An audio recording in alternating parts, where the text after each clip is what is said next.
10월 첫날 우리 모든 온 가족들이 함께 하나님께 예배할 수 있게 되었음을 다시 한번 감사드립니다. 오늘부터는 우리가 호세아서를 같이 나누게 됩니다. 여러분들이 잘 아시는 것처럼 호세아서는 우리가 소선지서라고 하지요. 그 소선지서에서 가장 먼저 나오는 책입니다. 그런데 이 호세아라는 것이 구원이라는 뜻을 가지고 있습니다. 그런데 이스라엘의 역사를 보면, 특별히 호세아가 활동했던 시대를 보면 여로보암 2세 때부터 시작이 되는데요.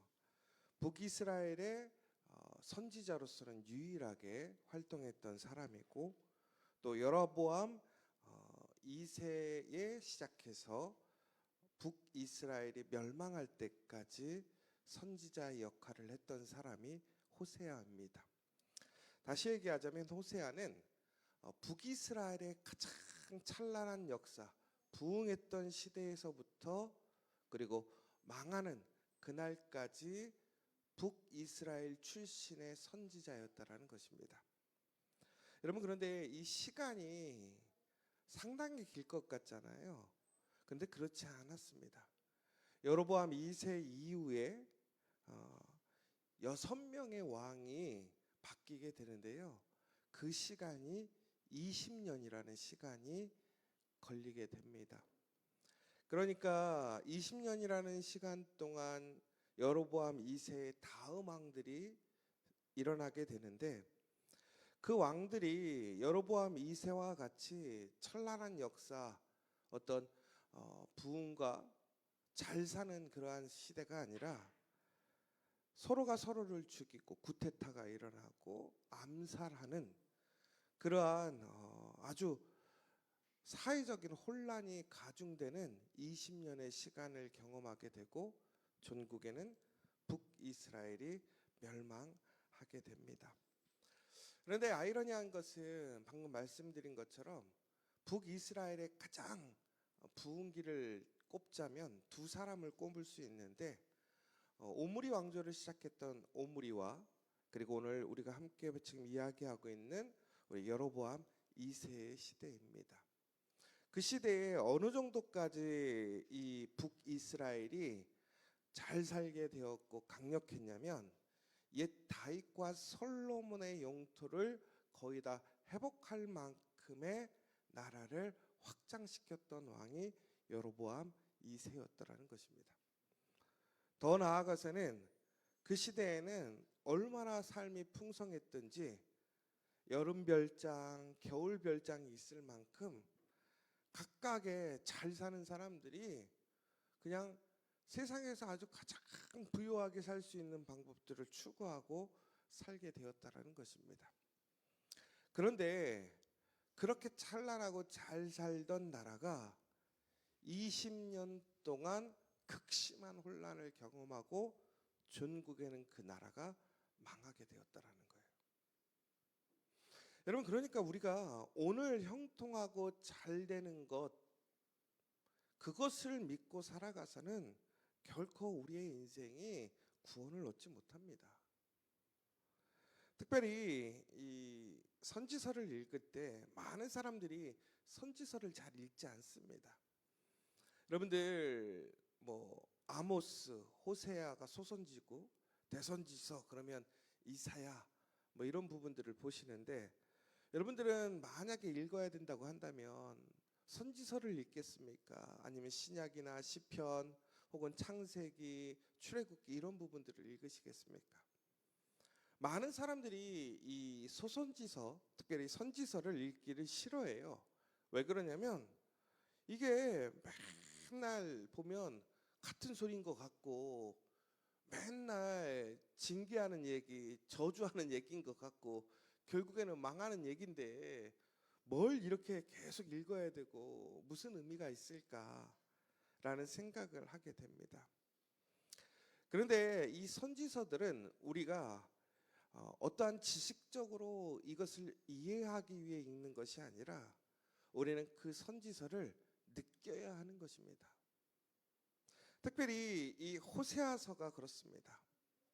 호세아서는 우리가 단순히 지식적으로 아는 것이 아니라 하나님의 그 마음을 우리가 함께 느끼고 살아가야 될 때에 우리는 진정으로 그 하나님의 마음, 하나님의 사랑을 알 수가 있다라는 것입니다. 특별히 우리는 이 소선지서를 통해서, 이 호세아서를 통해서 오늘 우리의 시대를 바라볼 수 있어야 하고 우리의 삶을 좀 다시 되돌아볼 수 있어야 할 것 같습니다. 방금 얘기한 대로 호세아 시대는 어떤 부유하고 경제적으로는 상당한 풍요를 누리고 있었지만 세상은 갈수록 불법적으로 바뀌게 되었고 정말로 썩을 대로 썩게 되었습니다. 그런데 아이러니하게 이렇게 부정하고 썩을 대로 썩고 불법적인 일들이 횡행했음에도 불구하고 종교적인 일은 매우 열심히 했다라는 거예요. 여러분, 여기서 우리가 조심해야 될 것이 하나 있어요. 그 시대가 종교적인 열심이 있다고 해서 그 시대가 건강하고 올바른가? 그렇지 않다라는 거예요. 오히려 이 시대의 종교적인 열심은 하나님이 기뻐하시는 거룩함이 아니었습니다. 하나님을 체험하고 하나님의 말씀대로 순종하며 하나님의 올바른 지식 안에서 살아가는 삶이 아니라 오히려 자신들의 신앙과 자신들의 지식과 믿음대로 자신들의 종교를 만들고 그 종교를 발전시키는 시대였더라는 것입니다. 그러니까 오늘 우리가 살아가면서 오늘 우리의 열심이 정말 하나님 보시기에 아름다운 진정한 하나님의 자녀로서 하나님의 거룩한 나라의 한 백성의 삶이었는지 아니면 우리는 그저 종교적인 형식적인 열심과 나의 직분에 따라가는 삶인지를 우리 스스로가 살펴봐야 한다라는 거예요. 여러분, 그러니까 이게 무슨 얘기냐면 내가 열심히 산다고 복 받는 게 아니라는 거예요. 여러분, 우리가 기본적으로 성실한 사람이 복을 받습니다. 성실한 사람이 하나님의 은혜도 받고 세상에 복도 받는 것 같아요. 그런데 단순히 이렇게 내가 무엇인가에 열심히 살아간다는 것 그 자체가 하나님의 복으로 이어지지 않는다는 거예요. 여러분, 열심히 살고 계십니까? 여러분, 우리 가끔씩 이런 얘기 하지 않아요? 나처럼 열심히 사는 사람 있으면 나와보라고. 제가 가끔씩 듣는 얘기인데 주변에서 나처럼 열심히 일하는 사람이 누가 있냐고. 그런데 여러분, 왜 우리의 인생은 그렇게 열심히 사는데 세상이 불합리해서 그럴까요? 세상이 불법적이고 올바르지 못해서 나의 열심을 못 알아주는 걸까요? 여러분, 우리는 여기서 다시 한번 생각해 봐야 돼요. 우리가 진정으로 하나님 앞에 열심으로 살아간다면 오히려 우리는 우리의 영적으로 우리의 삶은 풍성해질 것입니다. 그러나 우리의 열심이 아무리 있어도 내가 하나님 앞에 열심히 있지 않다면, 하나님 말씀 안에 열심히 있지 않다면 우리는 영적으로 메마르게 될 것이고 우리는 존국에는 진노의 대상, 심판의 대상, 결국에는 망하는 인상이 되는 거예요. 오늘 호세아는 그것을 선포하고 이야기하고 더 나아가서 그럼에도 불구하고 하나님은 그들을 향한 진노를 멈추지 않는다라는 이야기를 오늘 본문을 통해서 하고 있습니다. 여러분, 오늘 하나님께서는 호세아를 부르시지 않습니다.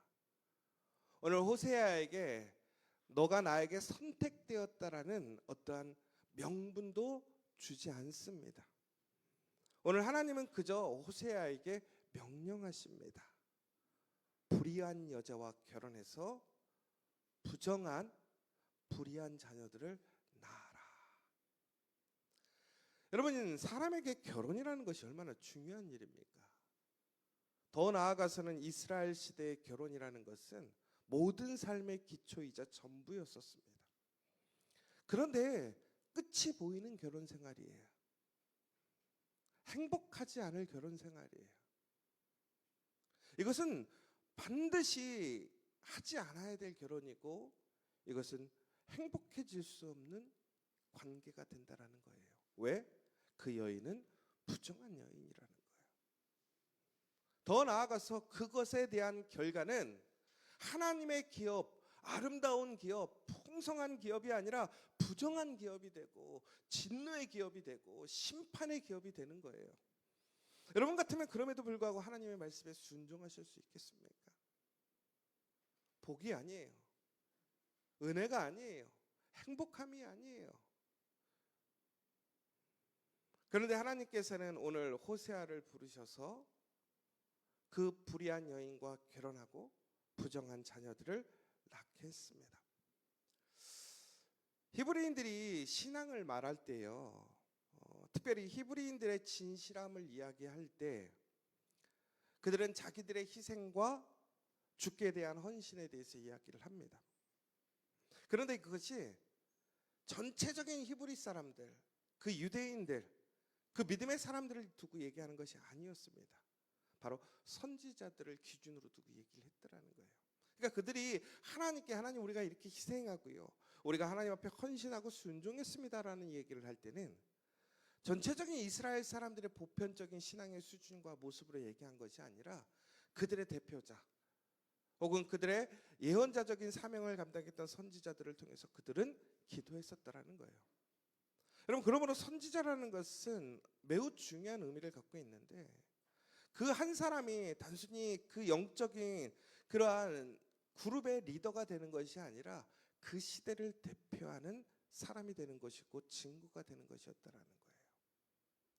그래서 선지자가 된다라고 하는 것은 엄밀히 보자면 바로 그 시대를 나타내는 증거임과 동시에 하나님 앞에 그 민족과 그 그룹들을 대표할 수 있는 한 사람이 되는 아주 중요한 역할이었다라는 거예요. 그래서 그 선지자가 누구냐에 따라서 그 공동체의 운명이 결정되기도 했습니다. 그런데 오늘 호세아가 그들의 대표적인 선지자가 되었어요. 그런데 그를 통해서 나타나는 삶은 결국은 뭐냐면 그의 삶이 형통하고 잘 되는 것이 아니라 부정한 사람과 결혼해서 극심한 혼란과 고통과 배신감과 고난을 경험하고 전국에는 예정되어 있는 불의한 결과를 얻게 된다. 그런데 그것이 호세아의 삶이 아닌 바로 그 모든 이스라엘에게 주어지는 삶이 될 것이라는 증거의 삶이 되었다라는 거예요. 여러분, 우리는 하나님 앞에 복의 증거가 되길 원하고 하나님의 은혜의 증거가 되길 원합니다. 여러분, 여기 있는 어떠한 사람도 하나님에게 그 증거의 표상이 되거나 샘플이 되고 싶어 하지 않잖아요. 하나님이 오늘 너에게, 오늘 나에게 너를 통해서 내가 나의 말씀 안에 살지 않고 불의한 열매를 맺고 살아가는 그 삶의 결과를 네 삶으로 보여주겠다라고 한다면 여러분들은 기뻐하시겠습니까? 그것이 하나님의 말씀일지라도 여러분들 순종하실 수 있겠냐라는 거예요. 그런데 호세아는 어떻게 했느냐? 철저하게 하나님께 순종했습니다. 그럼 여러분, 이거 참 불공평한 거 아니에요? 아니, 하나님 좋다 이거예요. 하나님 말씀에 순종하는 거 좋다 이거예요. 그런데 내가 불순종한 게 아닌데, 내가 하나님에 대한 열심이 없는 것도 아닌데, 그런데 왜 하나님은 그렇게 하시는가라는 거예요. 그거에 대해서 말씀하실 수 있는가? 억울하지 않아요? 그런데 호세아는 오늘 어떡합니까? 이야기하는 거예요. 그럼에도 불구하고 하나님께 순종하게 됩니다. 왜? 하나님의 진노를 알았기 때문에 그래요. 하나님의 분노를 알았기 때문에 그래요. 여러분, 오늘 여기서 우리가 되게 중요한 거는 하나님이 이처럼 호세아를 통해서 이스라엘 사람들에게 메시지를 증거하는 이유는 하나님이 화났다라는 거예요. 분노하고 있다라는 거예요. 왜? 이스라엘의 배신과 배교 때문에. 여러분, 그런데 하나님이 분노하셨다라고 하는 것은 우리에게 긍정적일까요? 부정적인 일일까요? 여러분, 누군가가 여러분들에게 화내면 여러분들 긍정적입니까? 부정적입니까? 제가 우리 부교육자들한테 화내면 좋은 일이에요, 나쁜 일이에요? 나쁜 일이에요? 좋은 일이에요. 오늘 말씀을 통해서 말하는 거예요. 내 얘기가 아니라. 네. 하나님이 그렇게 화내셨다라는 거예요. 하나님이 화냈는데 이게 좋은 일이냐? 이거를 봐야 되는 거예요. 결론은 뭐냐면 하나님이 분노하신다라는 것, 진노한다라는 것. 중국에는 그렇게 철저하게 이스라엘을 하나님이 사랑하고 계시더라는 거예요. 무슨 얘기냐? 여러분, 오늘 호세아의 아내는 음란한 사람의 대표적인 표상으로 나타납니다. 나중에는 보면 도망가잖아요. 불의하게 행동하잖아요. 그 자녀들은 복이 되지 않고 불의한 결과가 되었어요. 여러분, 그럼에도 불구하고 하나님께서 이스라엘에게 분노하고 진노하신다라는 마음은 뭐냐면 그들을 포기하지 않았다라는 거예요. 여러분, 누군가에게 화를 낸다라는 것은 결국은 무슨 얘기냐면요, 아직 내 마음이 그 사람을 포기하지 않았다라는 거예요. 여러분, 더 무서운 게 뭐냐면 화내다가 화 안 낼 때가 더 무서운 거예요. 왜 그런지 아세요? 그때는 포기한 거예요. 마음이 없는 거예요. 그러든지 말든지 알아서 살아라 이거예요. 그런데 아직까지 화내는 이유는 뭐냐면 아직까지도 그 사람에 대한 마음으로 그 사람을 변화시키고 올바른 곳으로 이끌어 가려는 마음의 의지가 있기 때문에 그렇다는 거예요. 오늘 하나님이 진노하시고 분노하신다라는 그 이야기는 중국에는 역설적이게도 하나님은 그럼에도 이스라엘을 사랑하신다라는 거예요. 그런데 그것을 사람들은 이해하지 못하는 거예요. 중국에는 호세아를 통해서 하나님의 마음을 느끼게 하는 거예요. 알게 하는 거예요. 그리고 그 심정으로 이스라엘 사람들에게 하나님의 그 사랑과 분노를 증거하게 하는 거예요. 여러분, 사람들이 가끔씩 얘기하다 보면요, 자기 일도 아닌데 갑자기 불끈하는 사람들이 있어요. 막 같이 화내고 더 화내는 사람들이 있어요. 그럼 얘기하다 보면 쟤 왜 그래? 이런 사람이 있어요. 왜 그렇죠? 남의 일 같지 않은 거야. 내 일 같은 거야. 그럼 그 얘기는 뭐냐면 나도 그런 경험을 했던 거야. 여러분, 특별히 우리 어머니들이 얘기할 때 보면 어머니들 참 신기해요. 막 얘기하다가 웃다가 갑자기 울다가 갑자기 화냈다가, 이런 증상은 우리가 흔히 얘기해서 미쳤을 때 그러는 거잖아요. 막 웃다가 막 화냈다가 막 울다가. 여러분, 그런데 왜 그런 줄 아세요? 이해하니까 그래. 남자들은 안 그래. 재미가 없어, 그죠? 안 울어. 웃지도 않고 동감도 안 하고 멀뚱멀뚱 있고. 근데 우리 어머니들은 다 이해가 되는 거야. 아이를 낳을 때 고통을 알고, 또 나아가서는 그 가정 안에서 겪는 여러 가지 일들이 공유가 되는 거예요. 그러다 보니까 남의 얘기인데도 불구하고 막 울어 같이 막. 그리고 웃어주고 막 화내고. 여러분, 왜 그렇습니까? 내가 이해가 되니까. 하나님이 왜 호세아를 이렇게 불의한 여인을 통해서 그의 삶을 어렵게 살게 했을까? 호세아를 징계하기 위함이 아니라는 거예요. 호세아는 오히려 칭찬받아야 될 사람입니다. 그럼에도 불구하고 왜 그는 그렇게 힘들고 어려운 삶을 살게 하셨을까? 그 하나님의 마음에 증거자가 되라는 거예요. 그러나 핵심은 뭐예요? 포기하지 않겠다라는 거예요. 그런 배신감이 있고 아픔이 있고 힘듦이 있지만 하나님은 결코 이스라엘을 포기하지 않겠다라는 거예요. 여러분, 그러니까 우리는요, 우리의 삶에 무엇인가 우리가 바라고 원하는 삶의 형통한 삶, 잘 되는 삶, 풍성한 삶이 아니라 우리의 삶에 오히려 어려움과 고난과 힘듦이 있을 때 우리는 그 마음 속에서 하나님을 바라볼 수 있어야 하는 거예요. 그 수많은 배신과 아픔과 고난 속에서도 하나님은 어떻게 하시는 거예요? 결코 우리를 포기하지 않겠다라는 거예요. 이해하게 되는 거예요. 느끼게 되는 거예요. 여러분, 바로 그 이해함과 느낌을 통해서 우리는 어떻게 되느냐? 다시 한번 하나님을 향한 소망을 가질 수 있게 되는 거예요. 여러분, 이번 10월 여러분, 우리가 하나님 앞에 열심히 살기를 작정하고 살아갈 수 있습니다. 그런데 이 10월에 우리에게 다가오는 결과가 오히려 내가 원하는 결과가 아니라 내가 피하고 싶은 결과, 혹은 내가 가고 싶지 않은 길을 걸어가야 될 수도 있어요.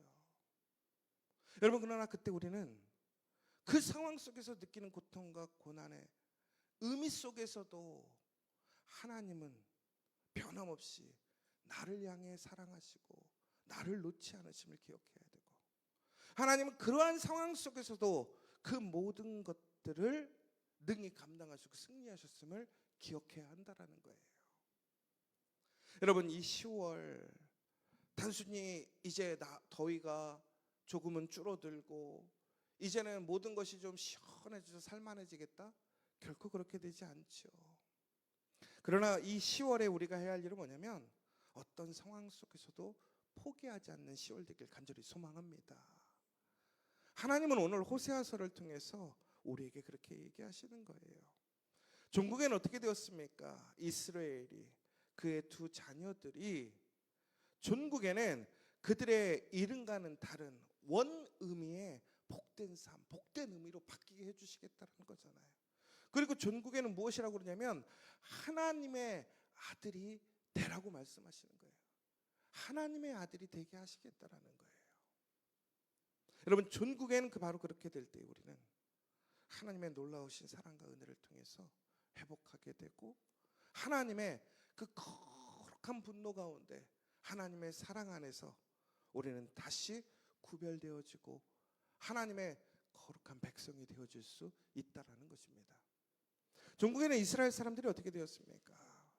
망하고 무너졌지만 하나님은 그들을 다시 정금과 같이 연단하셔서 그들을 하나님의 거룩한 백성으로 세우셨습니다. 왜? 하나님이 포기하시지 않았기 때문에. 오늘 이 시간 우리 특별히 10월에 하나님의 그 크신 사랑과 그 호세아의 모습을 통해서 그 시험 가운데서도 끝까지 하나님의 마음으로 우리의 삶 속에서 우리의 상황들을 바라보고 하나님의 말씀에 순종함으로 그 하나님을 이해하고 느끼며 하나님의 은혜로 나아가는 저 여러분 되시기를 간절히 소망합니다. 오늘 이 시간 우리 함께 기도했으면 좋겠습니다.